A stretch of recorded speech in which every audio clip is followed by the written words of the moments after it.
I'm Dr. Mukesh Parekh, and I welcome you all to my YouTube channel. In the morning, in the last section, uh, we were talking about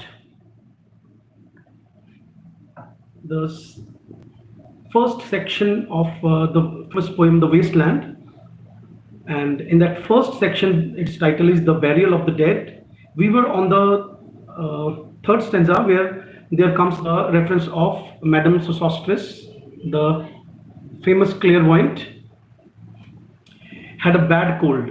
And as I was telling you that this bad cold here means kind of bathos.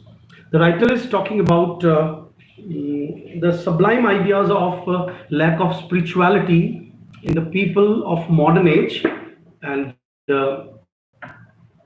then he altogether talks about that had a bad cold. Nevertheless, is known to be the wisest woman in Europe with a wicked pack of cards. So this wicked pack of cards means tarot pack of cards. Tarot pack of cards are, these cards are used a kind of, a technique to tell future. Now, I would like to tell you that what is wrong. In the last lecture, I was talking about that telling somebody's future in astrology is not considered to be. In the morning, I was talking about that why have some idea here. When he talks about that telling future is nothing is wrong when we tell somebody's future. It is actually that tarot pack of cards. This pattern of telling somebody's future has come from Egypt, and that in those timings, when in those times, tarot pack of cards, it was used to tell whether there will be good water flow in the river Nile or not. It means it was all related to fertility. To know, to ascertain, to know, to make sure that whether their lands will be getting enough water, by the river Nile.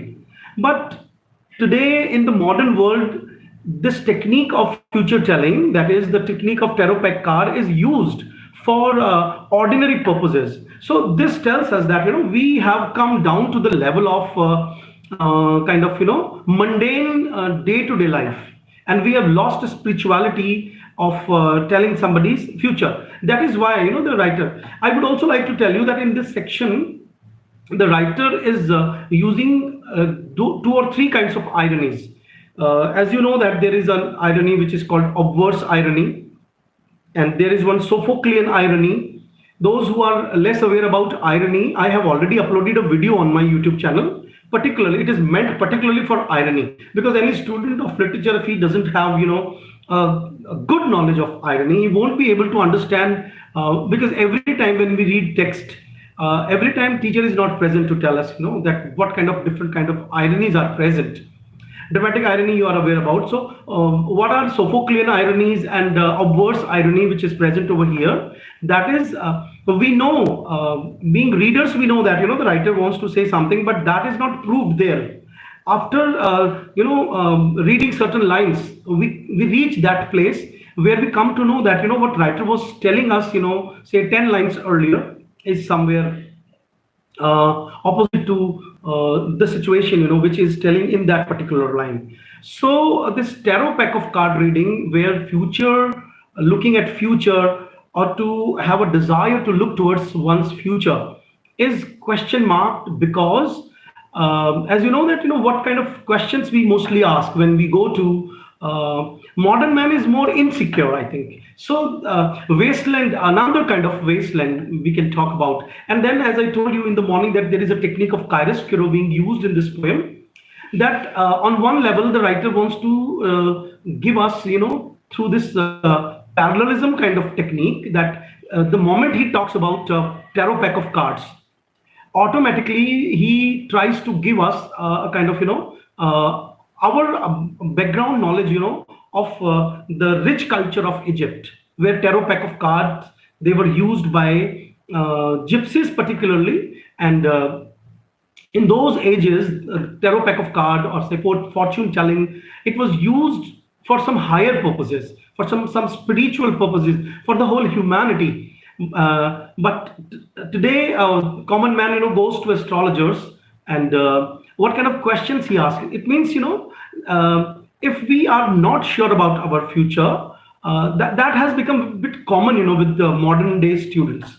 But I must tell you that you must have seen your parents and your grandparents saying sometimes then that why don't we surrender ourselves to the wishes of God. It means that that kind of spirituality is needed, which is not present, and man is he wants to become god of his own actions, his own destiny, and he wants to be sure about what will be his what his future will be tomorrow. That is why the daily horoscope in the newspaper, that kind of reading of horoscopes and knowing about your zodiac sign and all these things are not considered auspicious from spiritual point of view. So the writer here tells us about now there are certain situations. I'll be talking about certain references of the cards here. If you have poem, you can read with me. The writer says that with a wicked pack of cards, here said she is your card. And then that in the dramatic situation, the writer shows to us that the person who has come here, it may be Tiresias, who has come, in the guise of a man, who's the seeker to know from the astrologer, like what will be my future. Then she's drawing the cards, and then she's telling by looking at the cards, like what kind of pictures are there in the card. So one more thing I would like to tell you that. This whole poem is moving around the fertility myths, because the symbolic significance, the symbols the writer has used, like the symbol of holy grail, the symbol of lands, the symbol of water, and these things I'll be talking about. So the first card is your card, the drowned Phoenician sailor. Now this drowned Phoenician sailor, this is the first card, and it symbolizes the fertility god. Let me explain it in some depth. That in in Egyptian culture, they had a ritual. They used to make a kind of doll, and they used to put some food grains in the doll, and they used to flow that in that doll in the river. And it is a natural thing that getting weighty, that doll will automatically get drowned, and later on the soaked grains will sprout somewhere. So this ritual they used to perform almost every year. So Phoenician sailor mean to say the fertility god. Okay. And the second thing, those are pearls that were his eyes look. Now this line is again very tough to understand. Eyes when drowned, what do you think? When eyes of any person, when he gets drowned, what happens with the eyes? The eyes get the guy eyes become, they vanish either, or they get rotten. But here he says that the eyes of that that effigy of that doll here means effigy. Effigy mean to say putla jisko bolte hain apan. So when it drowns, and the eyes which were drawn, I think, on the, or made by something, or made by the help of grain, those eyes are now pearls. Pearls means some precious things. It means when you destroy yourself spiritually, you become useful. So that paradox is present here. And here is belladonna. Now belladonna, that is a beautiful lady, the exact meaning of this term. And the lady of rocks, actually this term has been taken from Da Vinci's painting. Its name was the Madonna of the Rock. So the writer has played with the words here. And belladonna mean to say, and belladonna, the lady of rocks, as I told earlier, that rock is a symbol of Christianity here. The lady of situations. Lady of situations mean to say, I think the lady who is telling the fortune is a very smart lady. That's why the writer has used the term lady of situations. Here is the man with 3 staves. Now staves means a kind of jisko apan sticks bolte hain, the kind of small sticks. And this third image is the image of Kingfisher himself. And the Kingfisher gives us the exact meaning of the degenerate humanity, because as I told you in the very first lecture of the Wasteland, that Kingfisher was responsible for raping a nun. So This the man with three staves mean to say Fisher King himself, and then he says here the wheel. Wheel is the symbol of life and death and the continuity of life and death. It means, I think, through this symbol, the writer wants to convey a message that, whatever is happening in the poem already had happened in the earlier times, and it will also happen in future. It means past and present will turn into future, and these, things will keep turning on and on and on. Then comes the image of that here is the man with three staves, and here the wheel, and here is the one-eyed merchant. This is again a very powerful symbol. One-eyed merchant mean to say mostly we people have two eyes, and the writer is using the sense like merchant has only one eye. Merchant mean to say there are two eyes, and two eyes means if you are doing business or the worldly things you are looking for, with the help of one eye, then you should look towards religion and spirituality from with the help of the other eye. But suppose a merchant has only one eye, it means he has started looking towards the world from materialistic point of view. That is why one-eyed merchant. And this card, which is blank, another good evening, another card is blank. Blank card shows us so many things in this poem. Blank card is the card of spirituality. Blank card is the card of religion. The writer wants to convey that this card is blank because common man with all these degenerative humanity in him is unable to see religion in him. That is why he is unable to see the spirituality. That is why the blank is something he carries on his back. And the clairvoyant, the fortune teller, says that there is somebody and who is carrying something on his back, but I am forbidden to see. I cannot see that. So that clairvoyant is not only clairvoyant. Clairvoyant also means every man, everybody who is unable to see, religiosity, spirituality, which are the real essences of human being. I do not find the hanged man. Now, this is another image. So this hanged man means Christ. So the Christ, when she was drawing, she was asking the person who had come, for knowing his future. When the cards were drawn, the cards did not in the probability of drawing of the cards. The hanged man did. Uh, it's again buffering, I think. Yeah. So fear death by water. Fear death by water mean to say that clairvoyant, that fortune teller is telling the future that out of the cards, whatever meaning I'm getting what she's saying, that you will die by. Hello Shadab, how are you? You have managed to come. Your prayers are over. That's great. Yeah. So fear death by water. Fear death by water mean to say water, as I told you, water has double meaning over here. There is an ambiguity in the term water because water is also linked with the semen, and it means over sexuality. And water also means the fertility is related, because the same semen, if it is used in a proper marital life, will give birth to people. One thing I would like to share here, that this poem is written from a Catholic angle, and if you meet anybody who is Christian and particularly Catholic, they are very peculiar in the matter of marriages and abortions and all. And if you go to any religious person or a person's family where strict religious atmosphere, strict spiritual atmosphere is there, these people never allow abortions in their family. Why I'm talking about abortion here? Because you married, and you married for the, because if we today talk about marriage, we particularly the modern generation, including me also, if we are not taught through our scriptures, if we are not given lectures on that, we don't understand the exact meaning of marriage. We mostly, because in this poem, in the next section, the writer has really asked this question, that if you don't want children, why, for what you married? But today we don't want children, and we want to enjoy life. Enjoy here, different in the inverted commas, enjoy mean to say this, having carnal pleasure.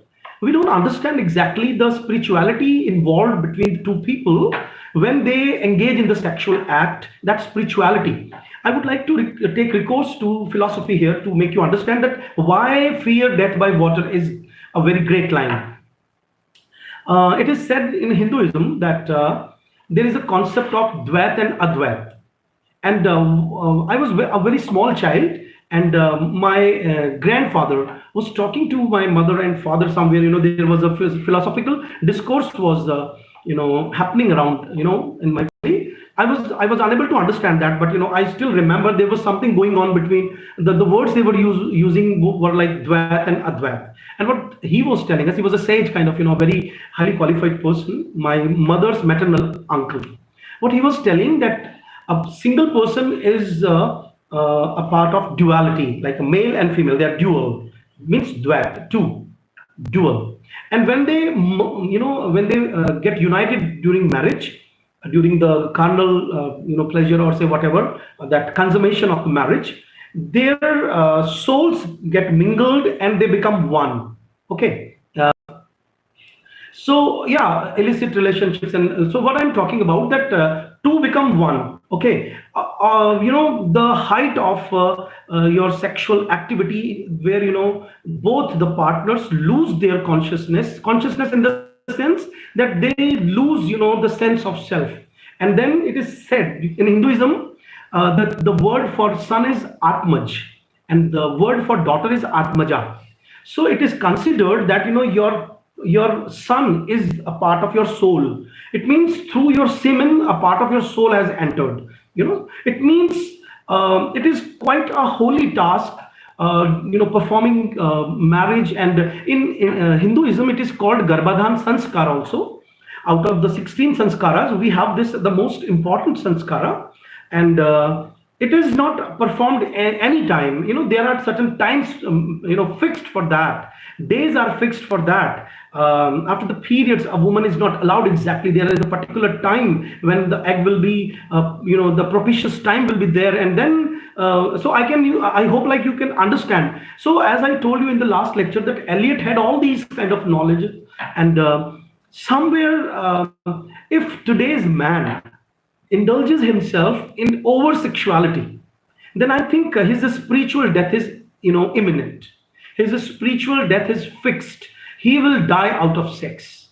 He will not die because of the hunger of sex. He will die out of sex. That is the meaning here, the deeper meaning of this term, that fear death by water. So I think this is the tone. Now today in this poem I will also be talking about, do you understand the tone of a writer when you read a poem? Mostly we don't understand the tone of a writer. Tone in the sense that sometimes the speaker in the poem, maybe the narrator, maybe the interlocutor, they adopt a tone of say some sage, sometimes a didactic tone, like somebody is giving a sermon to us. So in the earlier section, or say the preceding lines, the poet was simply talking about the situation, but here he has adopted a tone: fear death by water. It is it starts with verb, fear death. Okay, imperative sentence. And imperative sentences are kind of sentences which are mostly used in in sermons, like thou shalt not cheat, thou shalt do that. So that kind of language where fear death by water, like somebody is commanding someone. So I think it is the voice of that sage, the poet sage, who is speaking to us here. I see crowds of people walking round in a ring. Another image out of tarot card. This image is very famous. Why it is famous? Because it is considered that T.S. Eliot wrote that this image he has taken from Dante's Divine Comedy.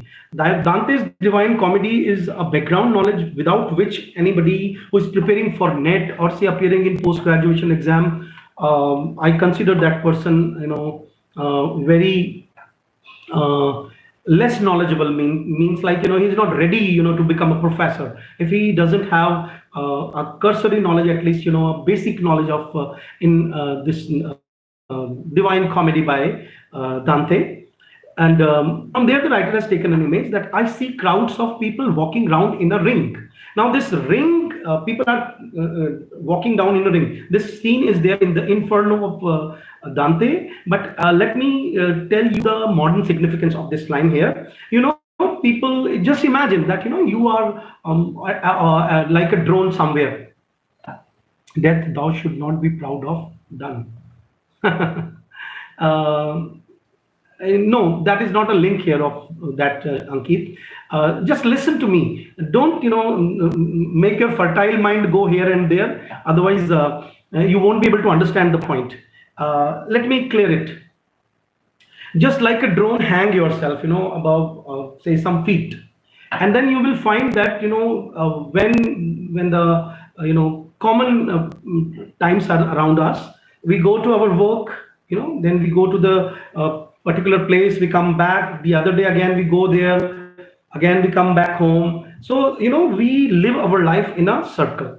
So the writer has used a crowd of people walking around in a ring. It means their day-to-day monotonous life, their diurnal routine life is so mundane, so monotonous that the writer has linked it, in a from the technique of juxtaposition. As I told you in the morning class, though I did not use this word of juxtaposition, there is a word in English when to place together two images, or say two words, and then the deeper meanings of the words, or the images the words create, they clear a word, the sense of the somewhere is making us think that we are in inferno. This earth is hell. Inferno means hell, and we are moving round and round, round and round without any purpose.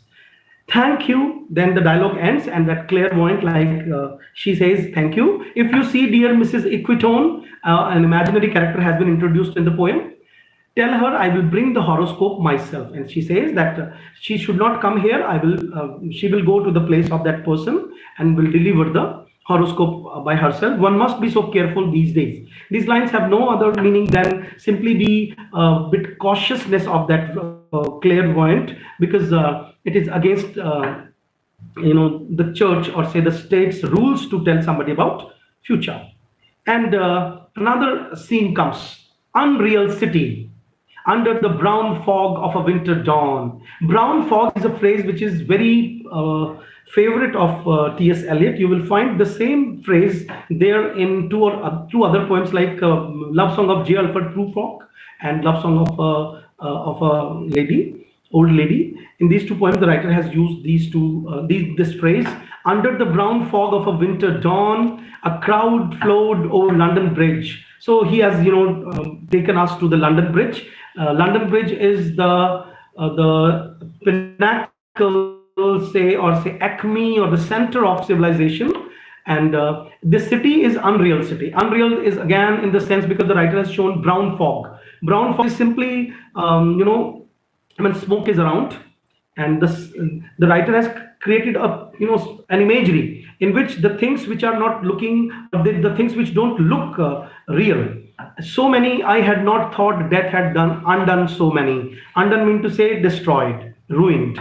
So the writer says that people who are moving on the London Bridge, because where they must be going, who they are, any kind of person, they are going on the London Bridge, and the writer considers them spiritually dead people. So it means, today it is very tough for us to understand that going to one's job is, the poet is declaring these kind of people spiritually dead. And these people are dead in the sense because the writer says that sighs, they are, out of boredom, they are exhaling in a very depressing manner. Sighs. They are doing like this, short and infrequent. Infrequent means in between somewhere, short sighs. They are shown in depression, were exhaled, and each man fixed his eyes before his feet. The same scene is continued, where people are not looking beyond themselves. Suppose I look towards my feet only. It means I'm self-centered.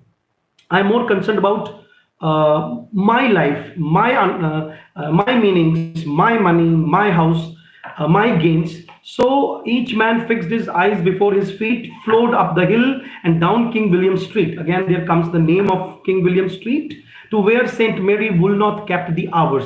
There comes the name of a church. In the last lecture, I told you that church and the sounds of the bells from the church have become meaningless for the common man, and with dead sound on the final stroke of 9. What is the significance of 9? Let me tell you that Christ was crucified at 9 o'clock. So the same time when there is the bell of church is being struck, at 9 o'clock, and 9 o'clock is the rush hour where people go. As you all know that from Utopia of Thomas More, the English culture or European culture has adopted one thing, like the hours of timing, the hours of work will be from 9 to 5.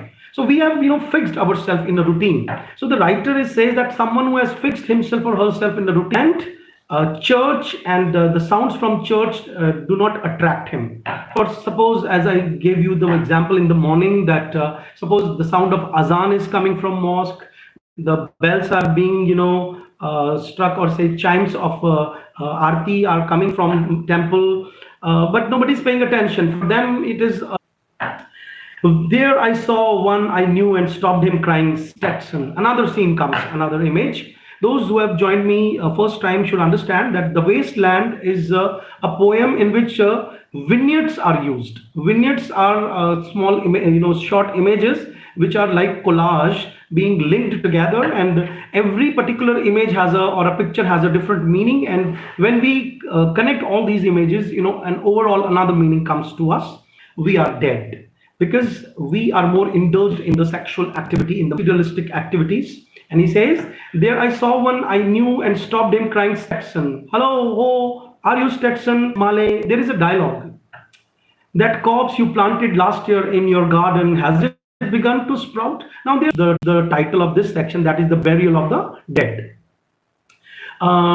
It happens, in the culture of Egypt, and somewhere, in Hindu cultures also, where we to make happy the god of the Lord of Rains, Lord Indra. In Rajasthan, that effigy is sacrificed by the unmarried girls in the ponds, and that sacrifice will automatically will please Lord Indra, the Lord of Rains, and he will send rains. This is one image. Second image, that in their culture, in Western culture, particularly Egyptian culture, they bury an effigy by putting some grains in it, and when suppose it sprouts, suppose the grains sprout, it means they think that the whole year will be good. This is also celebrated, or say performed or followed in Navratra also, when we grow some grains, and it is considered when the grains are quite green, we get a hint from from the deity, from the goddess, that our the whole the crops will be good this year. So the writer is simply giving us a message that that corpse you planted last year in your garden. So corpse does not mean here exact corpse. Corpse here mean to say the effigy, the small doll, kind of okay, planted last year in your garden, has it begun to sprout? Has it begun to sprout? Will it bloom this year? It means it is a kind of dramatic monologue in which the person who is answering is also told from the person who is speaking's point of view. He says that it means his answer is that it did not sprout. Then he says that will it bloom this year?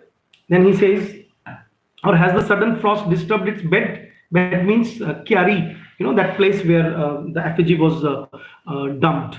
So frost here means snow. Snow means to say that lack of spirituality has restrained and stopped the grains of spirituality in us to grow. We will no more be able to enjoy our spirituality because of the frost of materialism, frost of our over sexuality. So that is the meaning coming out.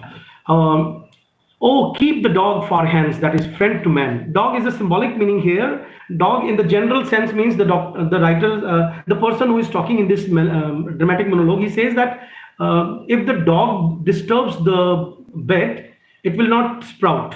And dog here means to say your conscience. Now what happens, what comes in the way between God and us? usually relationship between man and God.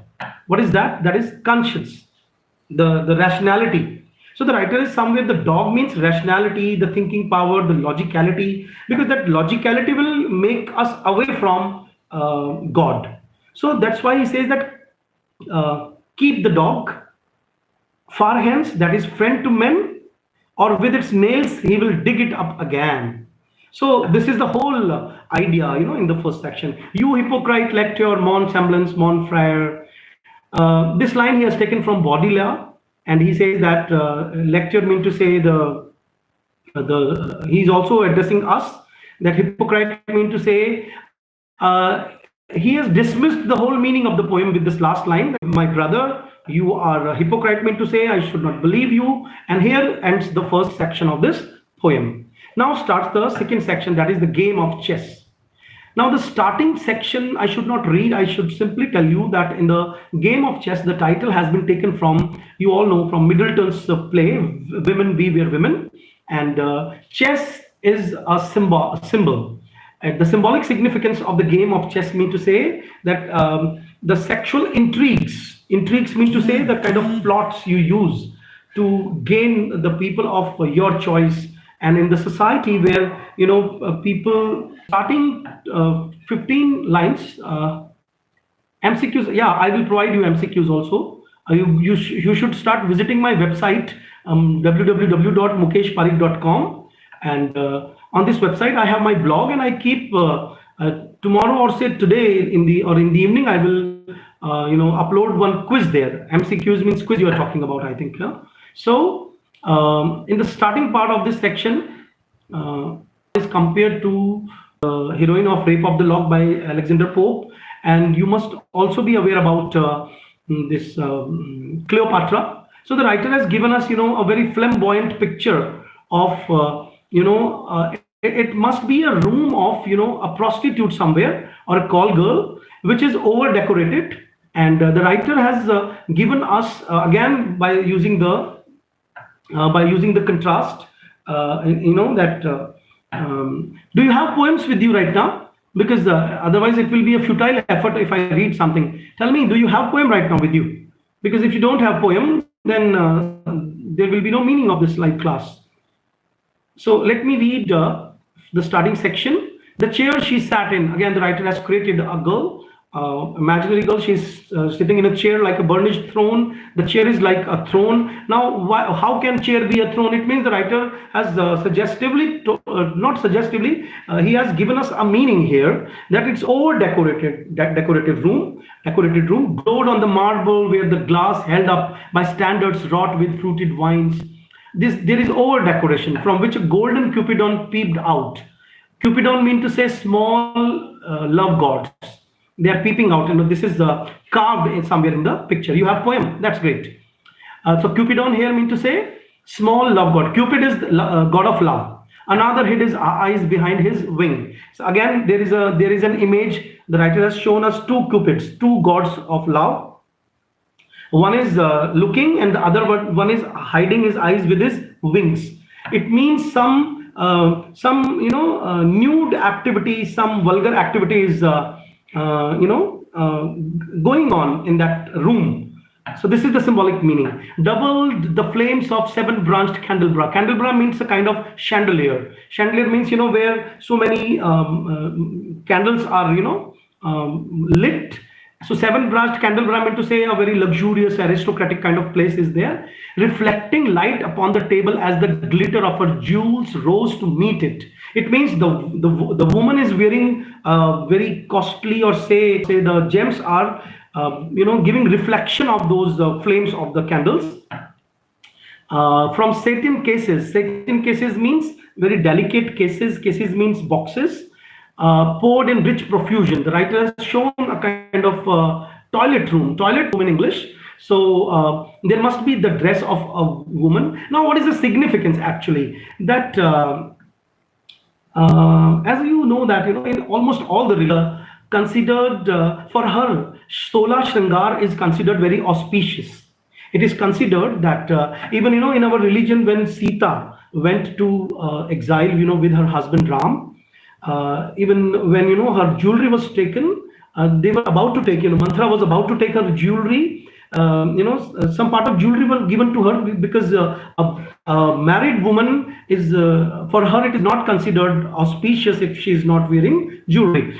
So, bindi, putting, vermilion in the parting hair, and all the jewelries, particularly anklets, and toe rings, these are considered to be related to married women. So I'm those, because I'm teaching this poem to Indians, I'm not delivering this lecture to Americans. So when I teach Indian students, they should understand that what writer wants to convey.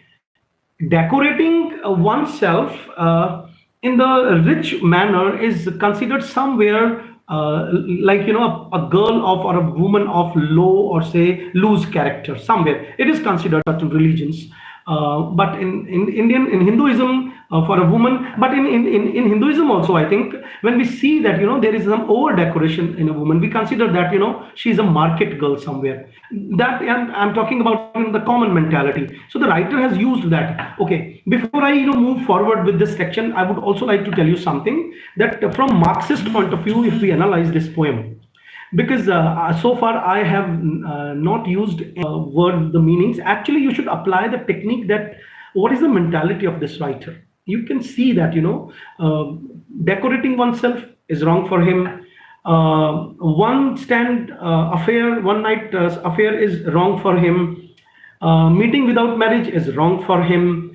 Doing highbrow and lowbrow, there are two terms in English. Lowbrow professions are, wrong for him. So what attitude he has? So it means he is suffering from that syndrome, which we call a kind of, from Marxist angle. If we see that, from his point of view, writer's point of view, we see that anyone who is proletariat, proletariat is a word, there are two terms, proletariat and bourgeois.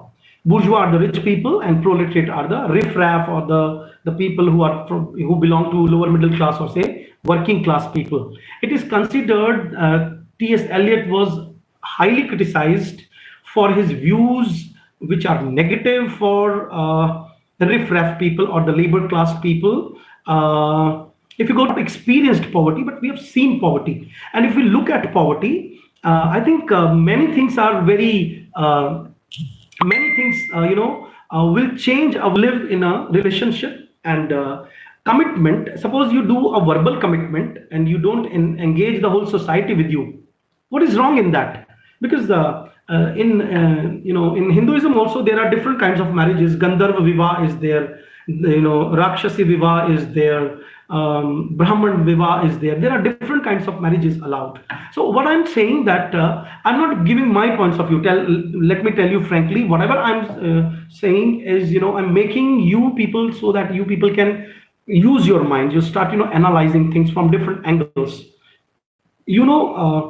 If he's criticizing richness, today we decorate our drawing rooms. Again, there are two words in English in the fashion, particularly in the field of, say, decoration. One is maximalism, another one is minimalism. Maximalism means to say that you have over decorated your drawing rooms with different paintings are using there. It means you are using maximum technique. And somebody's, if you go to somebody's drawing room, you find only there is a sofa set, there is a curtain, and there is no wall hanging, and it also looks very elegant and simple. So the writer, when he should say, up to an extent, it's a Puritan attitude. Puritan attitude in the sense that don't indulge, or you don't become over-indulgent in things. This is the word we use in English, over-indulgent. So by showing us an over-decorated room, an over-decorated, ornamented woman, the writer is giving his point of view that somewhere something is wrong with the character of the woman. And that's why the glitter of her jewels, now I'm reading, the glitter of her jewels rose to meet it from the satin cases poured in rich profusion in vials of ivory. Vials are small, bottles.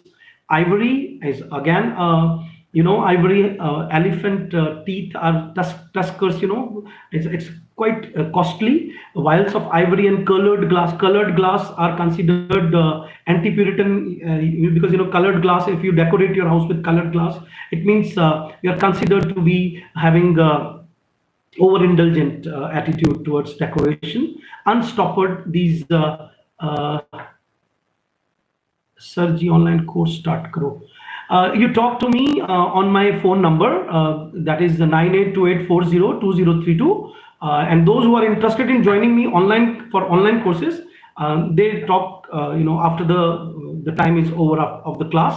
So unstoppered, I'm again reading. Unstoppered mean to say the bottles are open, okay? And just imagine that in a dress where so many bottles of perfumes are open, so there is and kind of fragrance is there in the atmosphere. Loved her strange synthetic perfumes.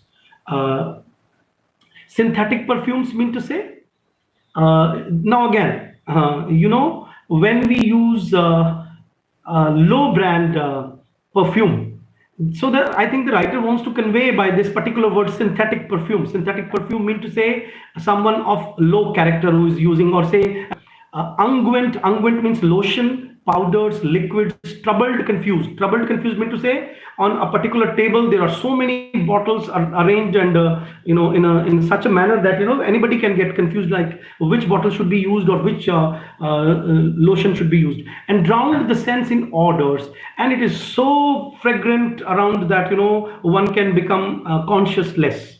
Okay. Stirred by the air that freshened from the window, and then a window is shown from where in the gust of wind comes and it disturbs the scene. These ascended in fattening the prolonged candle flames. And it is so, you must have seen that it is a kind of warning, precautionary warning is written on the perfume bottles, in which it is written that please don't use it around a flame. Okay, so the writer has shown that in the candles the flame is doubled because of the those synthetic perfumes. And these ascended in fattening the prolonged candle flame, flung their smoke into the laqueria. Laqueria are small plates in which they use kind of, जैसे हमारे हिंदी में बोलते हैं धूप जलाना, certain again some material is is used so that it gives some smoke and it gives some kind of aroma around. Stirring the pattern on the coffered ceiling. Coffered ceiling means decorative ceiling. So all around there is some decoration or perfumes and jewelry, beauty. This is shown in these lines. I told you that I won't teach it, but I have taught. I cannot leave because I find that if I'm leaving a single line, it may create a trouble for you. Studying the pattern on the coffered ceiling, you see wood fed with copper. It means costly wood is used on which there is a carving from copper, and burned green and orange. These kind of colors are used in the carvings. Again, a costly furniture framed by the colored stone. Colored stone is also used in the furniture, in which sad light a carved dolphin swam. A dolphin is shown in the carving. Carving means when you जिसको उकेरना बोलते हैं, in wood, when you paint something on by digging it, we call it carving. Above the antique mantle was displayed. Now in a common Christian house, if you go there, or in European countries, they have on their fireplace जहाँ पे वो आग जलाते हैं कमरे में, जहाँ से वो चिमनी जाती है, there is so they have a mantle piece over there, the place where they show or say they decorate certain pictures. So he says that on that mantelpiece displayed, there are certain pictures displayed as though a window gave upon a sylvan scene. Sylvan means rural, rustic, idyllic.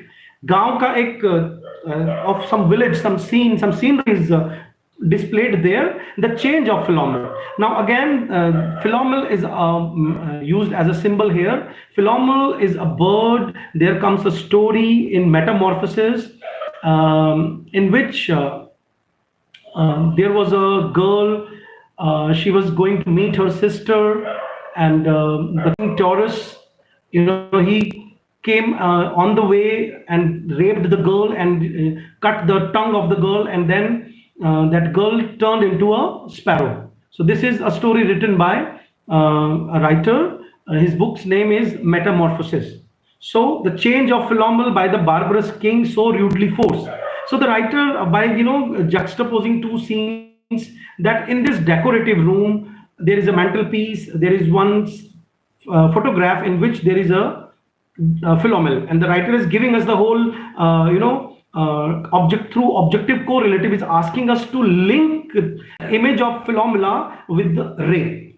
So we can understand that this is the place where so many girls were raped and they were turned into the profession of prostitution by the barbarous king so rudely forced. Yet there the nightingale filled all the desert with inviolable voice, and still she cried.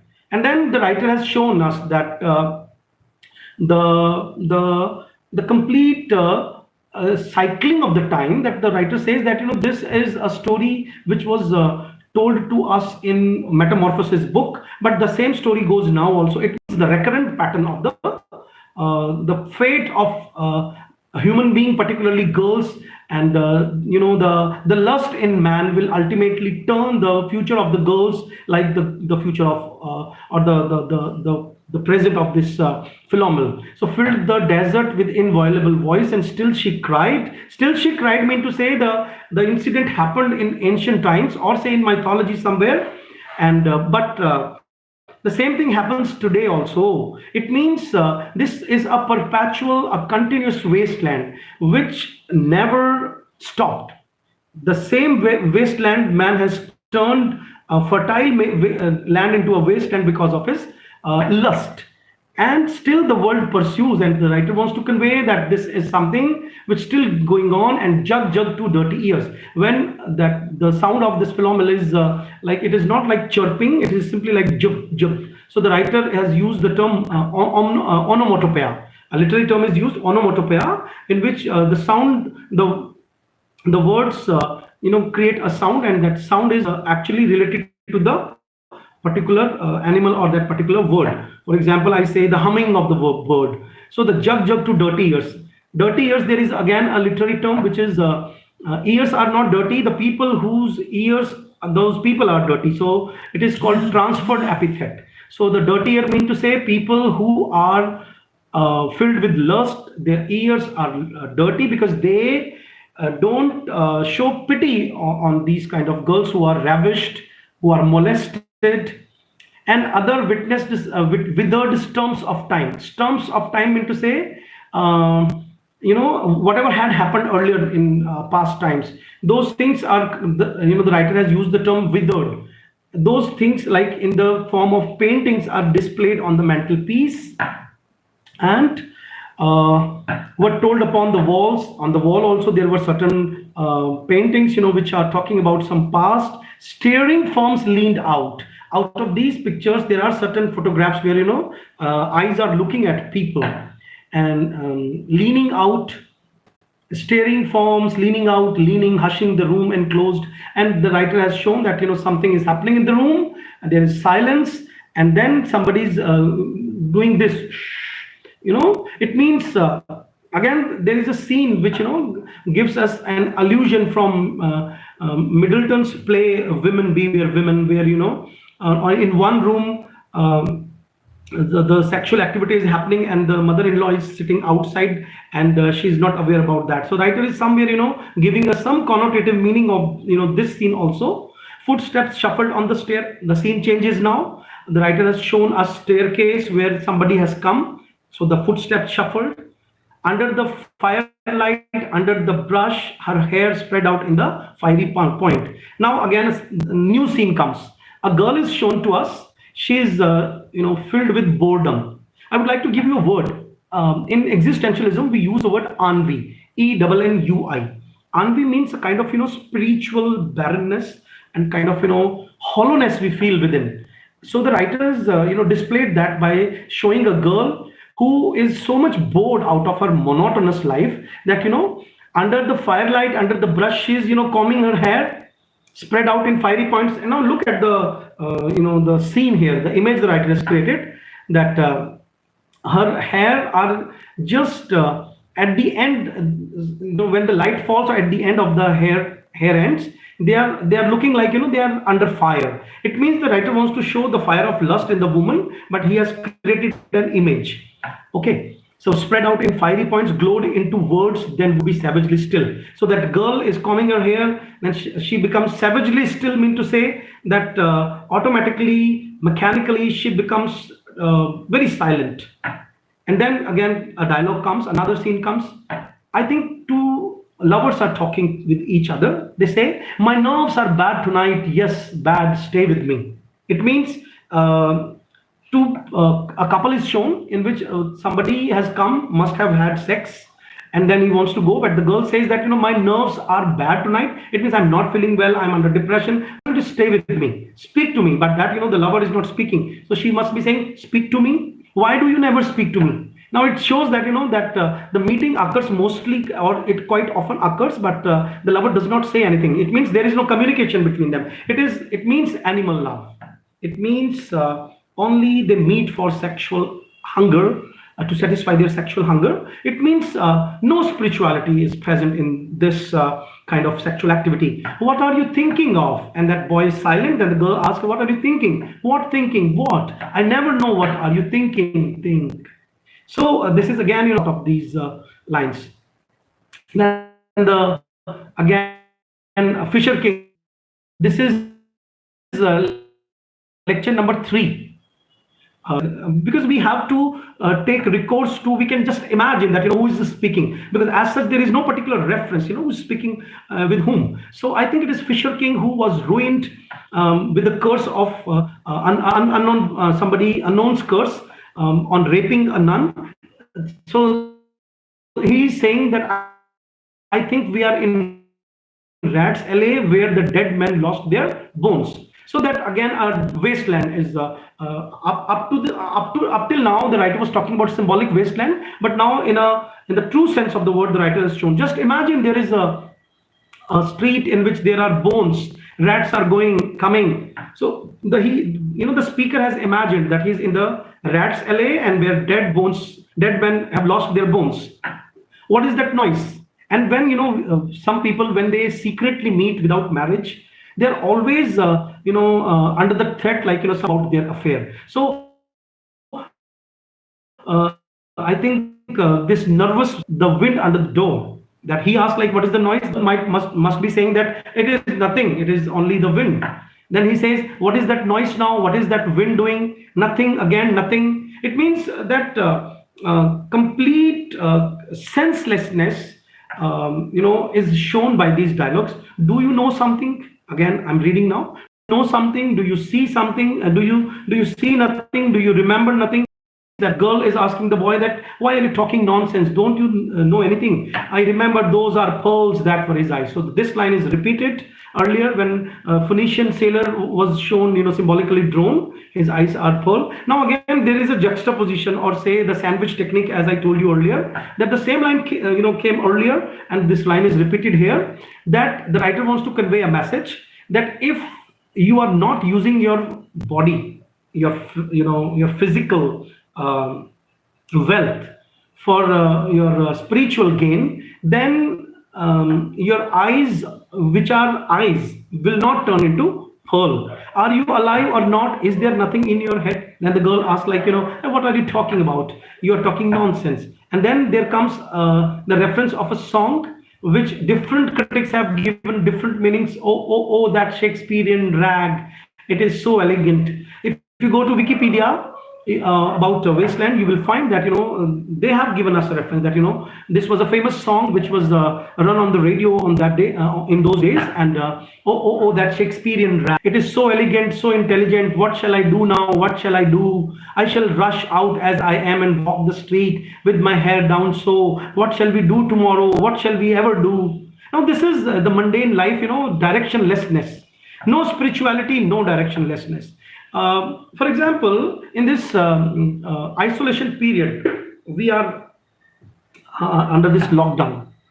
Don't you think that people like you, like me, those who have certain aims in their lives, they are reading, they are passing their time in a very better manner. There are, I think, crores of people in this country, or say in the world. They must not be complaining. They must be utilizing their time, and they are thanking God that that they have got the time so that they can spend it in a very creative way in the family. But there must be so many different people who must be cursing, must be complaining that, why this has happened. Because, for them, day to day monotonous life is the ultimate aim of life. So I think this is shown in these lines that the person, who has come to the girl is directionless, purposeless, and for him this mundane routine of life somewhere shows him directionless, and he's asking, like, what will we do tomorrow. So it's already 58 minutes I've taught you. That's okay till again at 10 o'clock in the morning. I'll see you and we'll continue reading this poem. I will take around 5 sessions of this poem, 5 to 6 sessions, so that you feel that you have really read Wasteland in the true sense of the word. That's it. Thank you very much.